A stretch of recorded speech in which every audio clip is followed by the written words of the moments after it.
Bismillahirrahmanirrahim. Assalamualaikum warahmatullahi wabarakatuh. Apa kabar solih-solihah pada hari ini?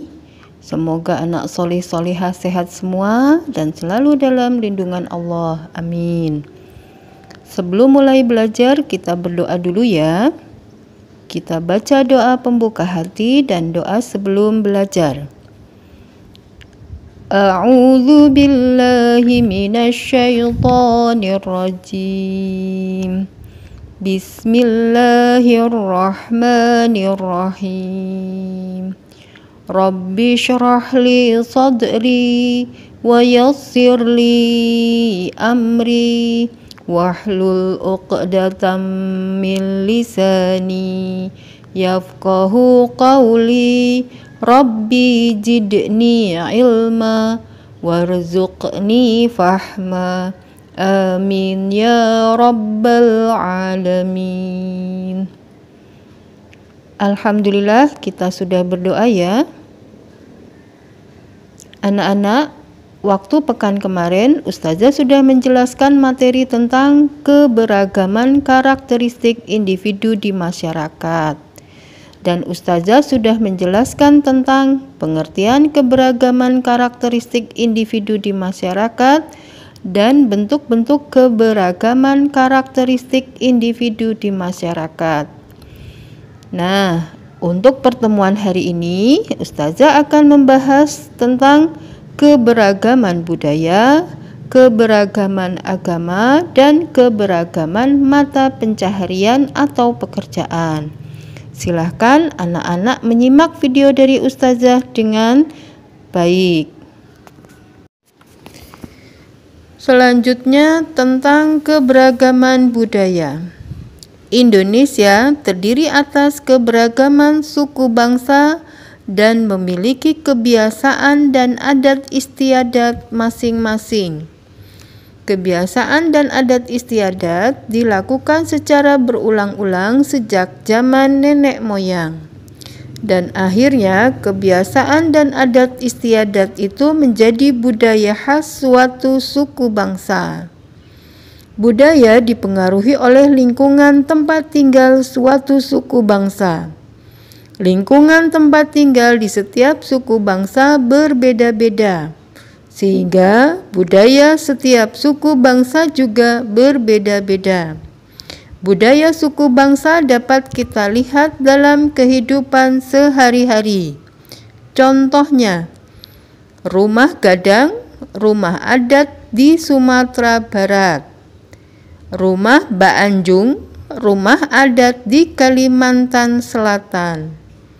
Kemudian ada sasando, alat musik tradisional dari Nusa Tenggara Timur. Keris, senjata tradisional dari Jawa Tengah dan Yogyakarta. Papeda, makanan khas dari Maluku dan Papua. Empek-empek, makanan khas dari Sumatera Selatan. Rendang, makanan khas dari Sumatera Barat. Dan gudeg, makanan khas dari daerah istimewa Yogyakarta. Anak-anak bisa lihat gambar-gambarnya pada video ya. Masih banyak lagi keberagaman budaya yang ada di Indonesia yang bisa kita pelajari. Dan betapa indah dan hebatnya keberagaman budaya bangsa kita. Gambar-gambar tersebut menunjukkan bahwa perbedaan itu indah. Perbedaan atau keberagaman budaya adalah kekayaan bangsa Indonesia yang harus dijaga bersama. Keberagaman budaya bangsa akan terjaga bila kita saling menghormati dan menghargai. Contoh sikap saling menghormati dan menghargai keberagaman budaya.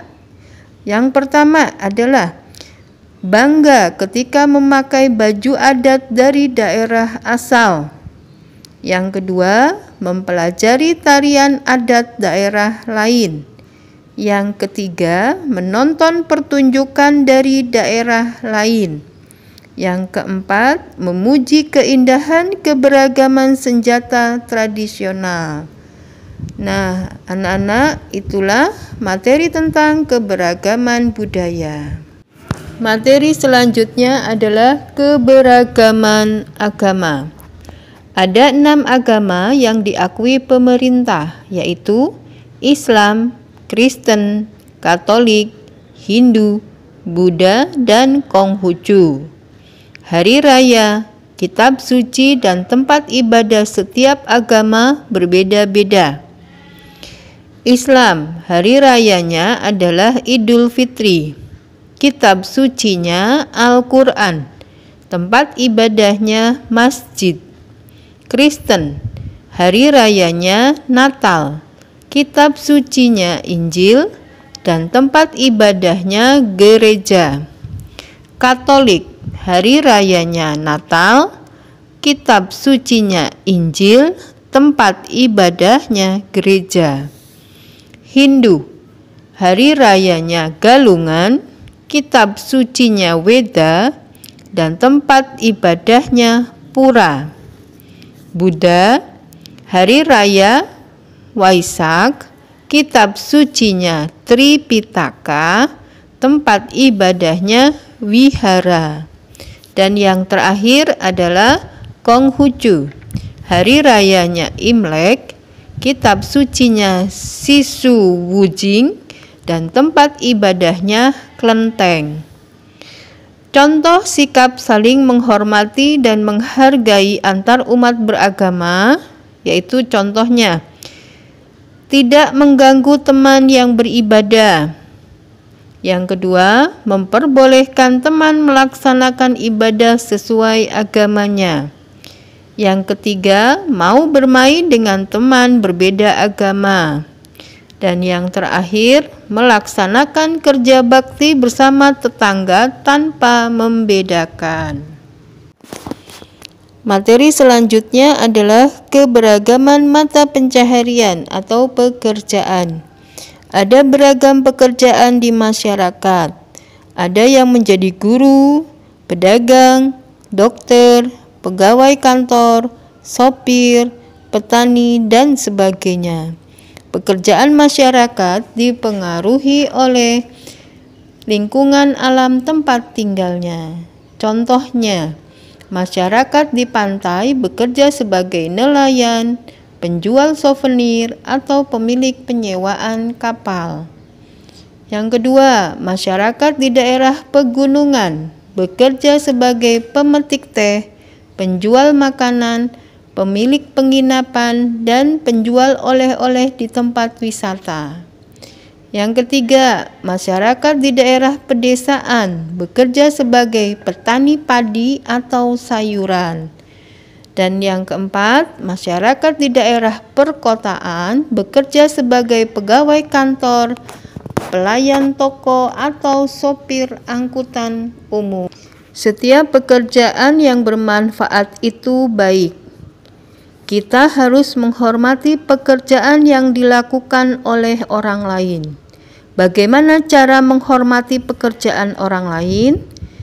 Yang pertama adalah mengucapkan terima kasih kepada penjual.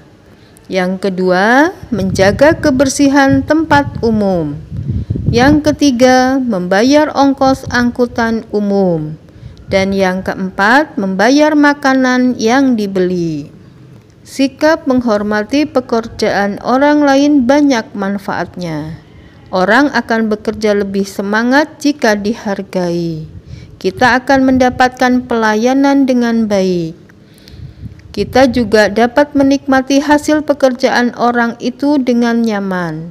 Suasana hidup menjadi rukun dan damai. Alhamdulillah, materi hari ini sudah Ustazah jelaskan. Silahkan anak-anak pelajari lagi materi yang sudah Ustazah sampaikan dengan membaca buku paket ESPS PPKN-nya halaman 65 sampai 72. Kita akhiri pembelajaran hari ini dengan membaca tahmid bersama-sama. Alhamdulillahirabbil alamin. Afwan dari Ustazah. Wassalamualaikum warahmatullahi wabarakatuh.